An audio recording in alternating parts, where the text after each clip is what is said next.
For this TV study, I'm using 4 scopes, and what we're looking at is the subliminal effects of the acoustics below the human hearing range.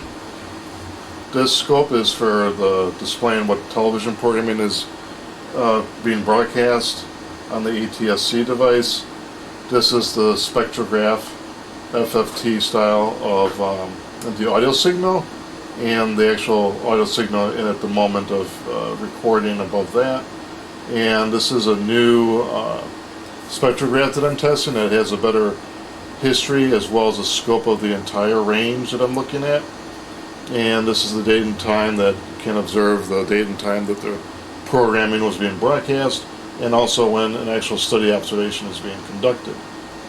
So I'll tell you the elements of both of the scopes, including the one that I'm testing here. Is there's 2 lines on this main scope here, which I've been using for a long time in this study for observations. The first red line is anything below the 100 Hz range, which is below the hearing range, and the second line is anything below the 20 Hz range. Certain patents by the Department of Defense, under an auspicious name as the inventor, question whether he exists or is a pen name, we don't know, for many people, is that there's a lot of acoustic and magnetic field effects of our human nervous system below the 20 Hz range.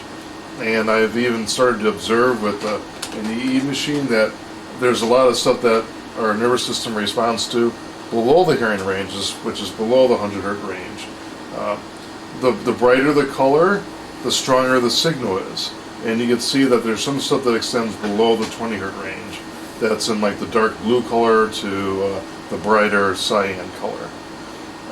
Now, when we go over to the next scope, I want to break down the different elements that you see here. On the top graph is a histograph, just like the FFT, except it's everything from the low range to the high range of hertz. So it's actually looking at the entire spectrum that SDR radio system is designed for, and it's actually looking at right now the Chicago Police Department, Departments 20 and 24 of what's being broadcast. And eventually I'm going to test it, drawing in a direct feed from the sound card of the television broadcast to see how that looks. And I could set the range of view from 0 Hz to 100 Hz, or 0 Hz to 500 Hz, and it'll just have a line where that 100 Hz mark is. It gives a much better visual, different aspects of the visual audio signal. Right down here is what's currently happening within that frequency range, and down here is what we're focusing on, which is a neural FM signal, which is just looking at this blue line right there.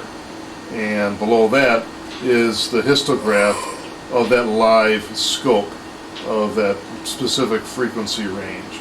And below that right there is kind of like this graph, but looking at exactly that frequency range.